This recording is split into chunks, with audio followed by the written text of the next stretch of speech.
Bonjour, ceci est le premier chapitre de présentation du logiciel Complex qui peut fonctionner en partenariat avec le logiciel de fil chaud RPFC. Donc on est ici dans le répertoire d'installation de RPFC où j'ai mis Complex, la dernière version. On voit ici qu'il a déjà été ouvert puisqu'il a créé son fichier complex.ini. J'y ai également mis une bibliothèque de profil et un fichier d'aide qui est le fichier d'aide d'une partie de Complex. J'ai aussi mis CNC Tools, la dernière version. Ce n'est pas nécessaire si RPFC est installé, mais si vous faites une installation autonome de Complex, il faudra utiliser cette DLL et vous pouvez la mettre ici, ça fonctionnera. À noter que sous Vista ou Seven, il faut éventuellement cliquer droit sur Aide séquence et pour le déprotéger, pour l'activer en fait, sinon il ne fonctionnera pas. À partir de là, on peut lancer Complex en double-cliquant dessus. On pourra aussi le lancer depuis RPFC s'il n'est pas déjà ouvert. Voilà, donc Complex sert à travailler sur les profils pour faire des choses un peu plus évoluées ou même des choses qu'un logiciel de DAO aurait du mal à faire. Donc ici, on va déjà s'intéresser à l'ouverture d'un profil, à l'emplanture ou au saumon en haut à gauche. Dans un premier temps, le profil d'emplanture sera recopié au saumon et ensuite, si on veut un profil de saumon différent, on le changera en cliquant sur cette icône. Donc j'ouvre un profil d'emplanture. Alors j'ai déjà ouvert dans la bibliothèque, donc le fichier a été mémorisé, je suis tout de suite dans la bibliothèque. On voit ici dans cette bibliothèque plein de fichiers DXF qui serviront pour des longerons, pour des sorties, on peut s'en rajouter, s'en fabriquer. On voit ici aussi un dossier police qui servira pour faire du lettrage et des thèmes type Noël, Halloween qui serviront pour faire des décorations. Ce sera l'objet d'un autre chapitre. Là je vais prendre un profil d'aile, donc un profil FAD. Je l'ouvre, il se met automatiquement à l'échelle dans la zone de visualisation. En bas, vous avez une zone de commentaires avec s'il n'y a pas de commentaire, enfin le commentaire qui est dans le point date. Cette zone de commentaires, on peut la faire disparaître tout simplement en cliquant ici, ce qui permet d'avoir une surface de travail plus grande. Donc dans le cadre visualisation, on peut aussi supprimer la visualisation des points, supprimer l'un ou l'autre des profils, ce qui permet d'avoir pareil de travailler avec plus de place, de sélectionner seulement sur un profil par exemple, ou alors en mode perspective comme là si j'agrandis, d'avoir une image plus grande. Je fais réapparaître l'autre profil, j'ajuste à la fenêtre, et enfin on peut faire apparaître un fil virtuel qu'on va pouvoir déplacer avec les ascenseurs là à gauche. Hop, voilà, comme si le fil découpait. Ça permet de voir si on est bien synchronisé des deux côtés. Et on peut aussi faire apparaître tous les fils si le nombre de points est le même des deux côtés. Et pour voir un peu la surface en quelque sorte qui va être développée par le fil. À gauche, on a deux compteurs. Alors au niveau des outils de visualisation, on a ici une barre qui permet différentes choses. Ce bouton, c'est le passage vue perspective, vue de côté. Donc je clique dessus, vue de côté. Je reclique dessus, vue en perspective. Alors ce qui est intéressant, c'est que là, en vue de côté, si je sélectionne un point, il est à la fois sélectionné sur les deux profils puisqu'ils sont l'un derrière l'autre. Regardez, si je fais disparaître l'emplanture, le saumon est toujours là et il est sélectionné. D'ailleurs, en perspective, on voit bien que les deux points ont été sélectionnés. Donc la vue de côté sert à travailler, à faire la même chose aussi sur les deux côtés. On a ici un zoom par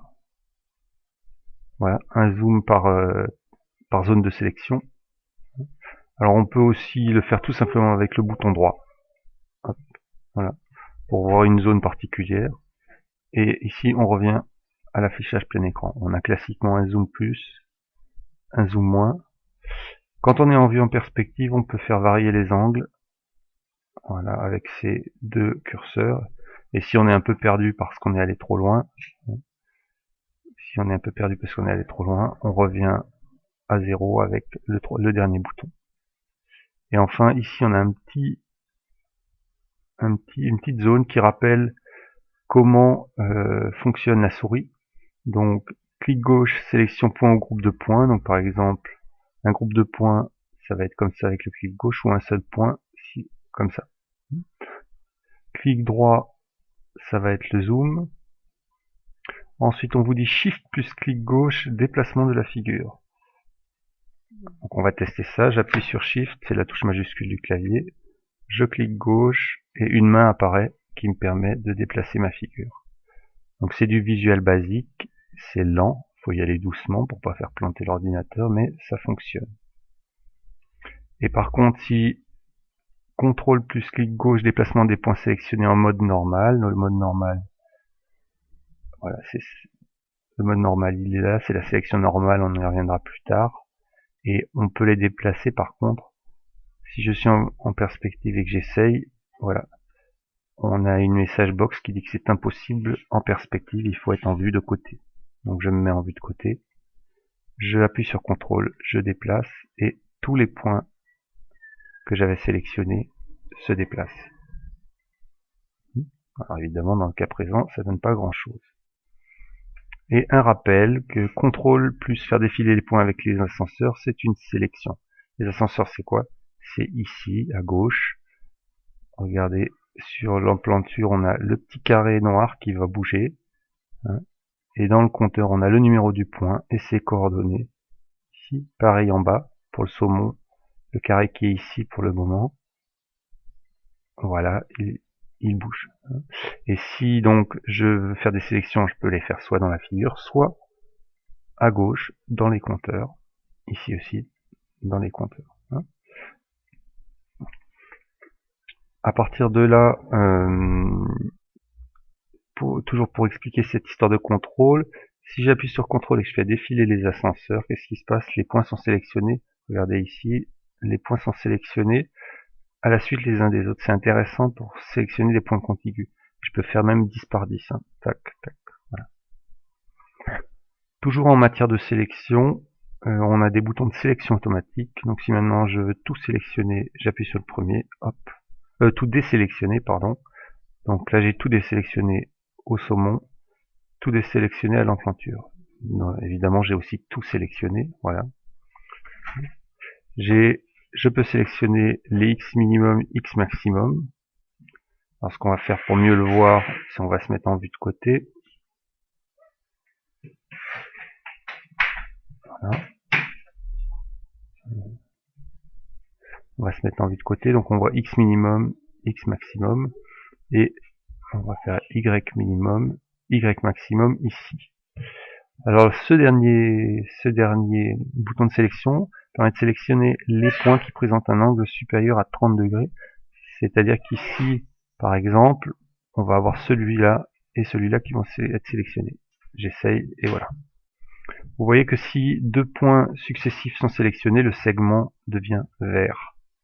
L'emplanture étant rouge et le saumon étant bleu. Les modes de sélection, il y en a 3. Sélection normale, sélection des points de référence, sélection des points de synchro. Ça veut dire qu'un même point peut être sélectionné peut avoir 3 états finalement. Donc si je passe par exemple en sélection point de référence, mes points de sélection vont disparaître. Voilà. Mais par contre, je vais pouvoir les sélectionner dans cet autre mode et ils vont devenir violets. En rose en fait. Et ils sont violets dans le compteur. Alors on voit un point bleu qui apparaît. C'est le centre de gravité en fait de tous les points sélectionnés. On verra à quoi il sert plus tard. De la même façon, j'ai un mode point de synchro. Et donc les mêmes points peuvent avoir un état sélectionné ou non sélectionné dans le mode point de synchro, un état sélectionné ou non sélectionné dans le mode point de référence, et un état sélectionné ou non sélectionné dans le mode sélection normale. Tous les outils de déplacement, de modification de points utiliseront la sélection normale. Voilà, jouez un peu avec tout ça et on passera bientôt au chapitre 2.